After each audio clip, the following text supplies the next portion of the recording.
You open your eyes before the light can reach the window.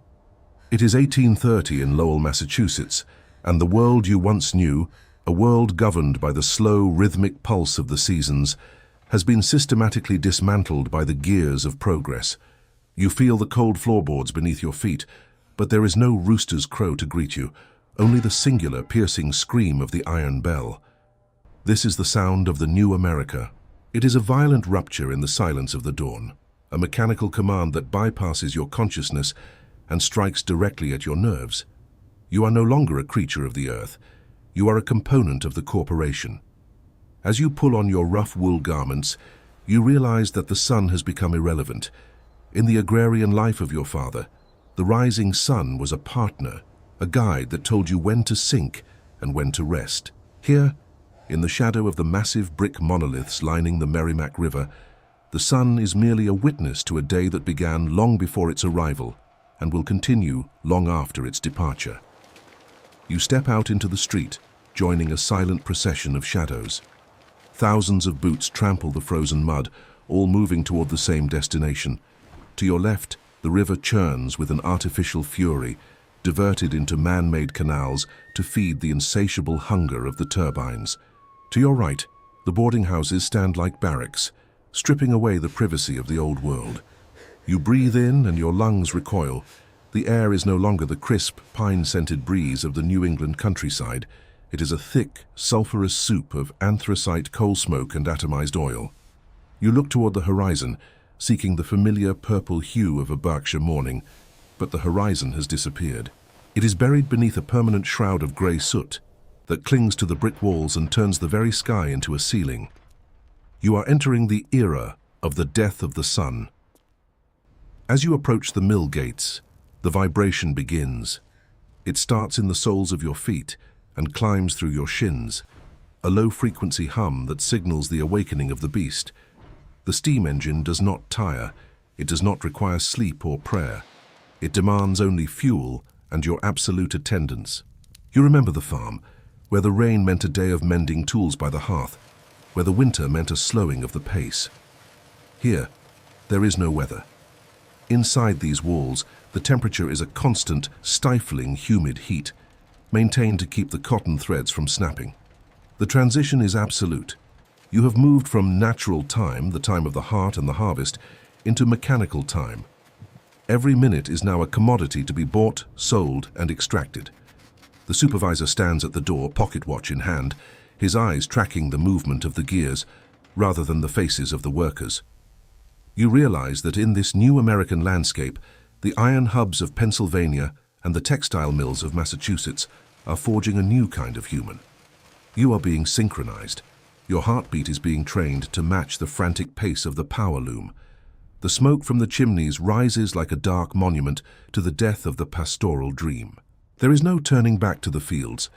The Iron Age has claimed the dawn, and as the heavy oak doors swing shut behind you, locking out the last pale rays of the morning star, you understand the true cost of this revolution. It is not paid in gold, but in the theft of the sky and the relentless echoing ring of the 4:30 a.m. bell that will haunt your dreams until the day you die. The atmosphere is one of industrial claustrophobia. Even the birds have fled the city, replaced by the rhythmic clanking of pistons and the hiss of high-pressure steam. You walk past the towering chimneys that act as the new steeples of this secular religion, belching black offerings into an obscured heaven. The smell of grease and hot metal becomes your second skin, a scent that no amount of scrubbing will ever truly remove. You see the faces of your fellow workers, men, women, and children, illuminated by the flickering, unnatural glow of oil lamps that struggle against the gloom of the factory floor. Their eyes are fixed forward, reflecting a strange, vacant endurance. There is no conversation here. The roar of the machinery drowns out the human voice, rendering speech a useless luxury. You are surrounded by people, yet you are completely alone in the noise. This is the urban sprawl, a jagged collection of tenements and workshops that expanded too quickly for the soul to keep up. The architecture itself is an expression of efficiency, devoid of the ornamentation of the past. It is a landscape of hard angles and uncompromising flint. You find your station, a small patch of floorboards worn smooth by the frantic shuffling of those who stood there before you. The leather belts overhead begin to whine as they pick up speed, a sound like 1,000 angry hornets. You reach out your hand to the frame, and the connection is made. The machine moves, and you move with it. The sun may be rising outside, but for you, the world is grey, the world is loud, and the world is eternal. You are a witness to the birth of the industrial night, a time where the only light that matters is the one that allows you to see the thread, and the only clock that matters is the one that belongs to the man who owns the mill. The transformation of America is not happening in the halls of government or on the battlefields. It is happening here, in the microscopic precision of the gear teeth and the exhaustion of your own limbs. You feel the weight of the 1830s pressing down, a decade that decided that the human spirit was secondary to the output of the loom. You look up at the high, soot-streaked windows, catching a glimpse of a sky that looks like hammered lead. The sun is a ghost, a memory of a slower life that has been sacrificed on the altar of the steam engine. You bow your head.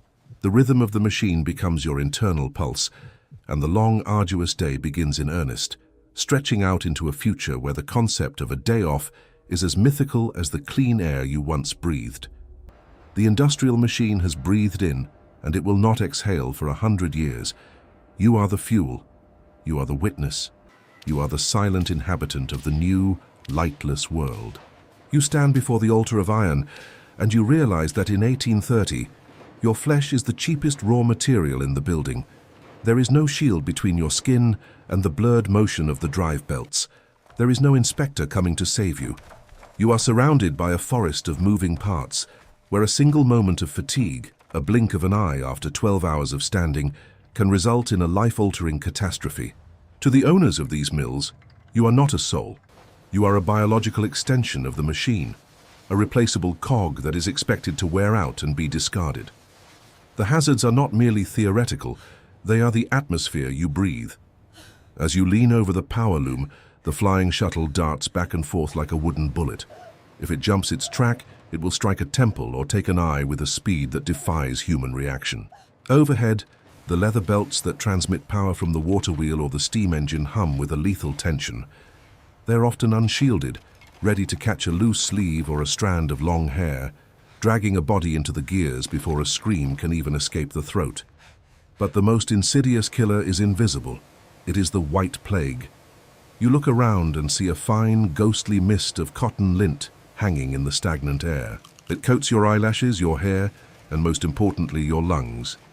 Every breath you take delivers a microscopic assault on your respiratory system. Tuberculosis finds a fertile breeding ground in these damp, lint-choked halls, and you hear the rhythmic, hacking cough of your co-workers echoing against the clatter of the iron. They call it the consumption, but you know it is simply the factory eating you from the inside out. Beside you stands a child, perhaps no older than 8. She is a bobbin girl, and her small, nimble fingers are required to reach into the moving machinery to replace exhausted spools. Her movements are a frantic dance against the clock. If she is too slow, the production line halts, and the supervisor's lash or a heavy fine follows. You see the hollow look in her eyes, a gauze that has seen too much toil and not enough sunlight. In the distance, in the dark veins of the Pennsylvania earth, her brothers are breaker boys, sitting for 14 hours a day over chutes of coal, their hands bleeding and raw from sorting slate from fuel. Their spines are already beginning to curve, permanently molded into a hunch by the cramped quarters of the mines. This is the 14-hour grind, a relentless cycle that mocks the limits of human endurance. You have been standing since before dawn, and your legs have moved past pain into a terrifying numbness. There are no breaks for a seated meal. You snatch bites of cold bread while your eyes remain fixed on the threads. The repetition is a form of slow-motion torture. The constant reaching, the twisting of the wrist, the stooping over the frame, it deforms the skeleton over years of service. You see older workers with one shoulder permanently higher than the other, or fingers frozen into permanent claws from the tension of the grip. The concept of safety is a foreign language here. If you are injured, you are not compensated. You are replaced. A hand lost to a gear is simply a vacancy to be filled by the next desperate soul waiting at the gate. There is a profound, cold indifference in the way the iron continues to churn, even as a worker is carried out. The machine does not stop for blood. It does not pause for mourning. You realize that your value is measured solely in yardage and tonnage. The exhaustion begins to settle into your marrow, a heavy, leaden weight that makes every movement a monumental effort of will. You watch the sun's pale light move across the floor, a mocking reminder of a world that still operates on a human scale, while you remain trapped in this mechanical purgatory. The noise is a physical weight, a constant battering of the eardrums that makes internal thought nearly impossible. You become a creature of instinct, reacting to the snap of a thread or the vibration of a failing bearing. Your identity is stripped away, layer by layer, until you are nothing more than a pair of hands serving a master that never sleeps. The white plague continues its silent work, and you feel a tightness in your chest that you know will never truly leave. You look at the bobbin girl again and wonder if she will ever know a life that isn't defined by the whistle and the loom. The physical toll is etched into every face around you. The pale skin, the dark circles under the eyes, the premature lines of age carved by stress and malnutrition.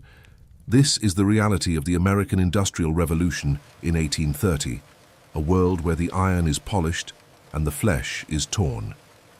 You are living in a time before the word accident carried any weight of responsibility for the employer. Here, every injury is your fault, and every illness is your burden. The 14-hour day continues, dragging into the twilight, as the oil lamps are lit once more, casting long, distorted shadows of the machines against the walls. Those shadows look like monsters, and in a way they are. They represent a system that has calculated the exact cost of a human life and found it to be less than the cost of a new leather belt.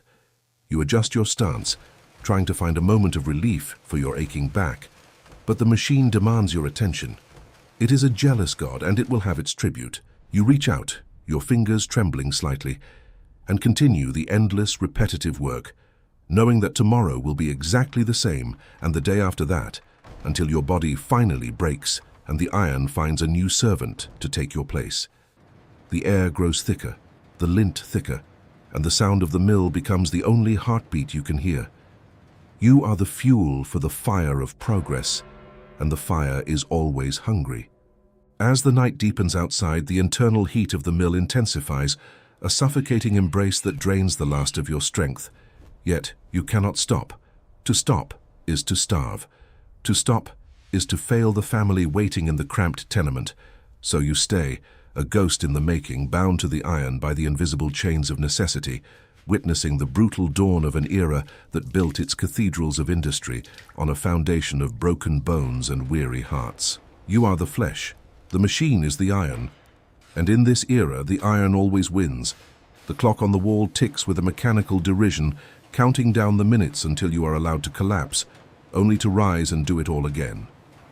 This is the arduous path of the 1830s, where the only thing more durable than the machines are the scars they leave on the souls of those who tend them. You step out of the mill's shadow at dusk, but you do not step into freedom. In 1830, the geography of your life has been carefully engineered by the corporation that signs your ledger. You walk down a street where every brick, every shingle, and every pane of glass belongs to the company. This is the company town, a closed circuit of existence designed to reclaim every penny the factory ostensibly pays you. You reach into your pocket and feel the scrip, printed slips of paper or stamped metal coins issued by the mill. This is not the legal tender of the United States. It is a private currency, a phantom wealth that holds value only within these specific city limits.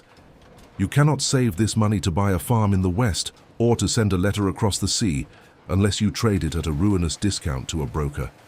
It is a tether, a financial leash that ensures you can never truly leave the sight of the smokestacks. You head toward the company store, the only place where your script is accepted at face value. Here the prices are set not by the fair hand of the market, but by the same men who dictate your hourly quota. You pay a premium for flour, a premium for salt, and a premium for the very oil that lights your evening. It is a brilliant, predatory math. The company profits from your labor during the day and profits from your hunger at night. If you find yourself short at the end of the month, the clerk offers you credit. It feels like kindness in the moment, But you realize too late that you have just signed away your future. This is the beginning of the debt cycle, a perpetual motion machine of poverty that ensures you are always working to pay for the calories you consumed last week. There are no labor laws to cap interest rates or to prevent the company from deducting these debts directly from your next envelope. You are becoming a tenant of your own exhaustion. Your destination is the company boarding house, a cramped multi-story wooden structure where privacy is a forgotten luxury. As a mill girl, you are subjected to a draconian moral code that governs your life long after the factory gates have closed. The company claims this is for your protection, but you know it is about control. You must be in your bed by 10 o'clock. You must attend the company-approved church on Sunday. You must not receive male visitors without a chaperone. The walls are thin, and the air is thick with the smell of too many bodies sharing too little space. You share a bed with another worker, sometimes two, rotating in shifts so the mattress never grows cold. This is the domestic extension of the factory floor. Even in sleep, you are surrounded by the coughs and murmurs of the white plague, a reminder that the corporation owns the very air you breathe in your dreams. The lack of autonomy is a psychological weight that rivals the physical toil of the looms. You look out the window at the uniform rows of housing, realizing that this is a form of slavery by another name.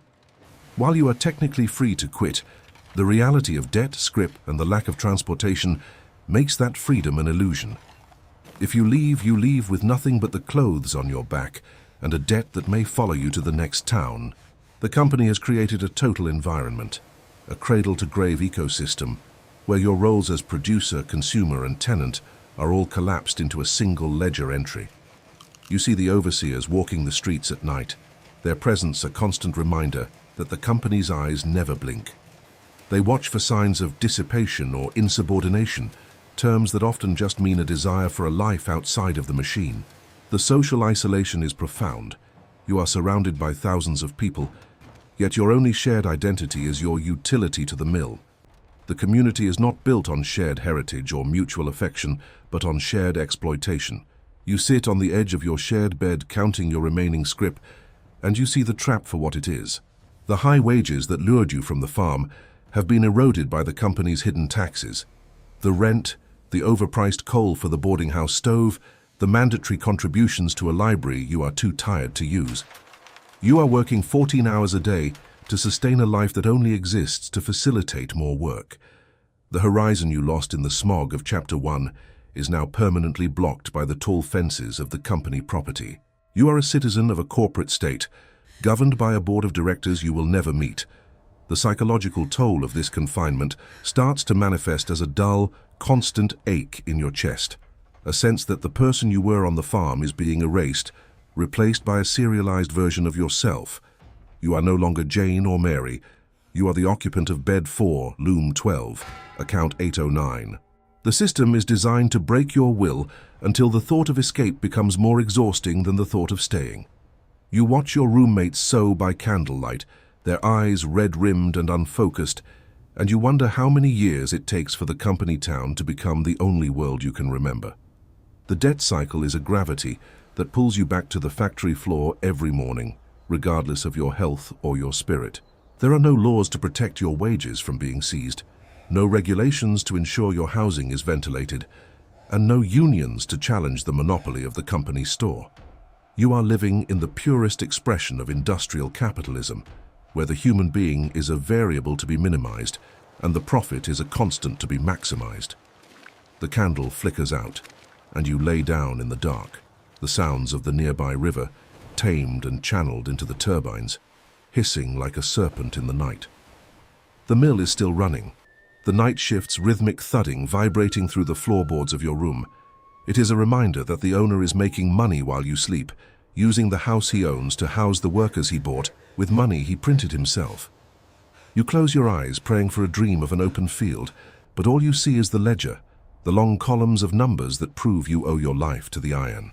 The company town is not just a place, it is a cage made of debt and duty, and in 1830 there is no key.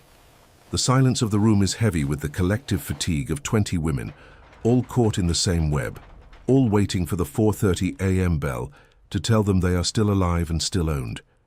This is the arduous reality of the American dream turned into a company asset, a world where the only thing you truly own is the exhaustion in your bones. You wake up on the morning of what should be the Sabbath, but the air is not filled with the tranquility of prayer. In 1830, the concept of a weekend is a radical, non-existent fantasy, a ghost of a future that hasn't yet been born. You look at your hands, inned with the indelible oil of the textile looms, and realize that the 7-day week has been flattened into one continuous, agonizing loop of production. This is the era of Sunday's ghost, where even the holiest day of the week is being systematically devoured by the insatiable steam engine. You were raised in a world where the Sabbath was a fortress of rest, a divine mandate that halted the plow and silenced the forge. But here in the industrial heartlands of America, the machine is the only god that receives constant offerings. The factories do not breathe.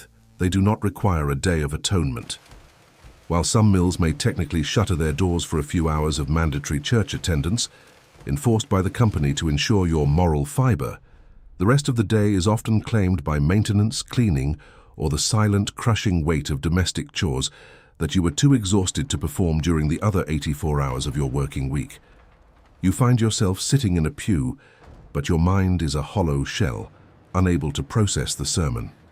Your head nods involuntarily, the chin hitting your chest as sleep deprivation overrides your spiritual devotion.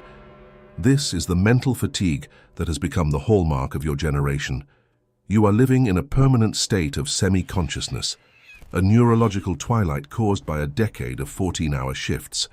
The fatigue is not just a feeling, it is a lethal hazard. You have seen it happen to others in the flickering lamplight of a Saturday night. A man's eyes glaze over for just 1 second, his reflexes are dulled by the lack of REM sleep, and suddenly his arm is drawn into the uncaged drive shaft. The scream is usually the only thing that wakes up the rest of the floor.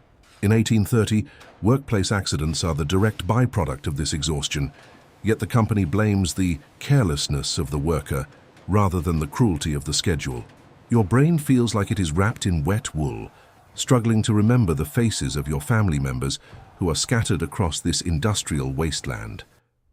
This is the true social erosion, the total breakdown of the family unit. Back on the farm, the family worked as a single organism, moving together through the fields, eating from the same pot, and sharing the stories of the day. Now, the economy has atomized you.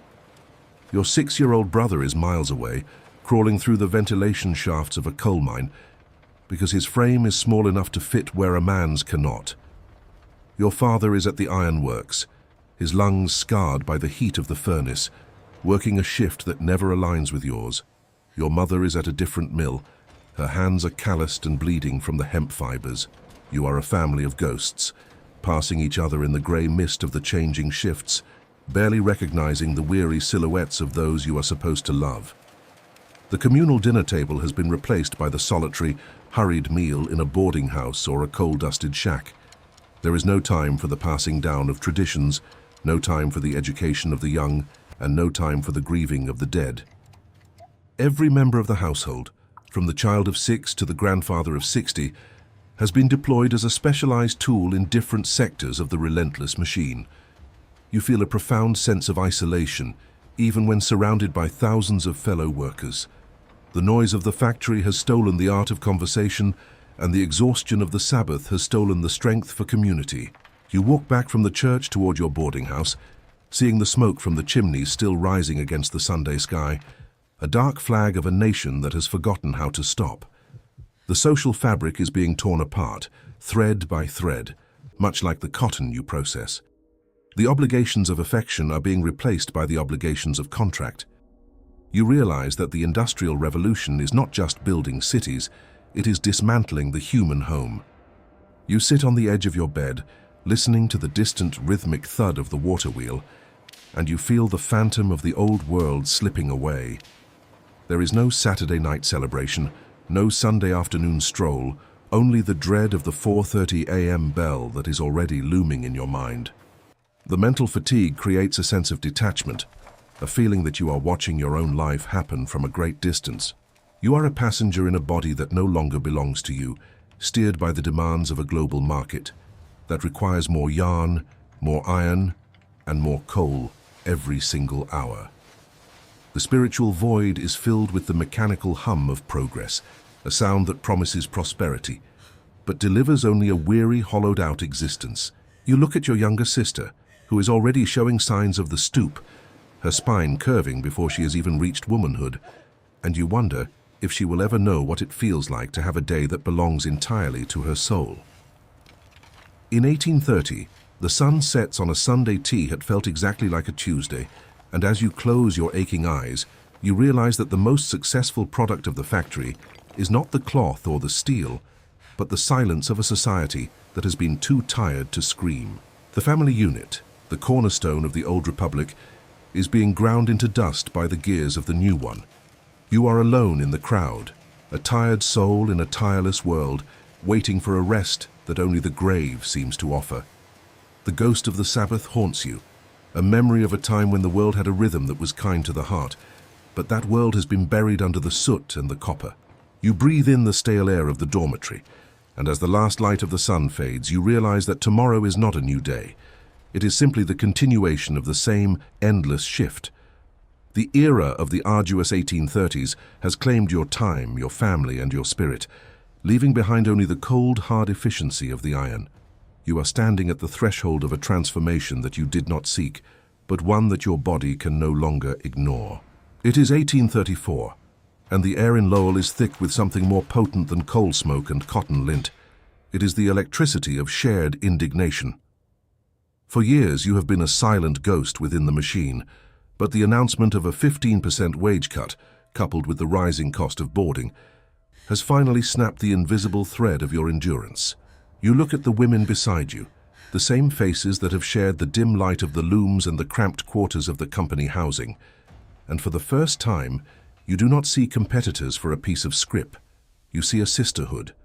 This is the moment when the first sparks of defiance begin to catch fire. You watch as a young woman climbs onto a pump to address the crowd, her voice cracking the oppressive silence of the industrial complex. She speaks of the tyranny of the moneyed aristocracy and the rights of the daughters of freemen. It is a language of rebellion borrowed from a revolution your grandfathers fought, now repurposed for the factory floor. You find yourself marching, your heart thumping in a rhythm that finally belongs to you and not to the steam engine. This is the 1834 Lowell Mill Girls' Strike, a radical fracture in the lawless era of the 1830s. You are no longer just a component. You are a participant in the birth of organized labor. Across the burgeoning nation, from the printing shops of New York to the iron foundries of Philadelphia, you hear the distant echoes of the General Trades Union. This is the first time you realize that your struggle is not a localized tragedy, but a national crisis. The early unions are forming not out of a desire for luxury, but as a desperate act of biological survival. You join the chorus of voices demanding the 10-hour day. In 1830, this idea was treated by the owners as an act of treason against the economy, a delusional request for idleness. But to you, those 4 hours of return time represent the difference between being a human and being a carcass. You are fighting for the right to see the sun before it sets, to read a book by candlelight without falling into a stupor, and to look at your family without the haze of extreme exhaustion. The strike is met with cold, hard resistance. The company threatens to replace you with the desperate waves of immigrants arriving at the docks, and the law offers you no shield. Yet, the defiance persists. You are laying the groundwork for a legacy that will take decades to fully bloom, but the seeds are being sown in the very mud you march through. Every pamphlet you distribute, and every meeting you attend in the shadows of the boarding houses, is a brick in the foundation of the labor protections that will eventually define the modern world. You are the pioneer of the weekend, the architect of the minimum wage, and the guardian of the child who will go to school one day instead of a coal mine. The suffering of the 1830s, the White Plague, the debt cycles, the 14-hour grinds, is the crucible that is forging a new social contract. You realize that while you may not win every battle today, the silence of the factory has been permanently broken. The owners can no longer pretend that the iron is the only thing that matters. As the 1830s draw to a close, the death of the sun begins to recede, not because the smoke has cleared, but because the people have decided to carry their own light. You look back at the monolith of the mill, and it no longer looks like an inescapable prison. It looks like a workplace that must eventually yield to the humanity of its workers. The legacy of your toil is not merely the fabric that clothed a nation, but the courage that demanded a nation to treat its people with dignity. You feel the weight of history pressing against your back, propelling you forward. The 10-hour day becomes your battle cry, a radical dream that challenges the very mechanics of the Industrial Revolute ion. It is a struggle for the soul of America, a fight to prove that the progress of the machine should never come at the absolute expense of the human spirit. You see the first signs of legislative interest, the first ripples of public sympathy, and the first cracks in the absolute power of the industrial titans. This is the beginning of the end for the lawless era, a period where the absence of oversight allowed for the unchecked consumption of human lives. You are the generation that stood between the iron and the future, the ones who refused to be ground into dust without a fight. The legacy of 1830 is etched into every safety regulation, every hour of leisure, and every protection that the workers of the future will take for granted. As you walk away from the mill gates on that historic afternoon, the sun finally breaks through the shroud of grey soot, casting a long golden shadow across the brick walls. It is a brief flickering victory, but it is enough. You have moved from the natural time of the farm through the mechanical time of the factory and toward a new human time that you must now fight to define. The arduous era is not over, but the spark has been lit, and the fire of defiance will not be extinguished until the balance between the flesh and the iron is restored. You are the witness to the birth of a movement that will change the face of the world, and as you breathe in the cool evening air, you realize that for the first time in years, the dawn belongs to you. The long, dark night of the early Industrial Revolution is finally meeting its match in the collective will of those who survived it. You are the legacy. You are the spark. You are the voice that refuses to be silenced by the roar of the loom.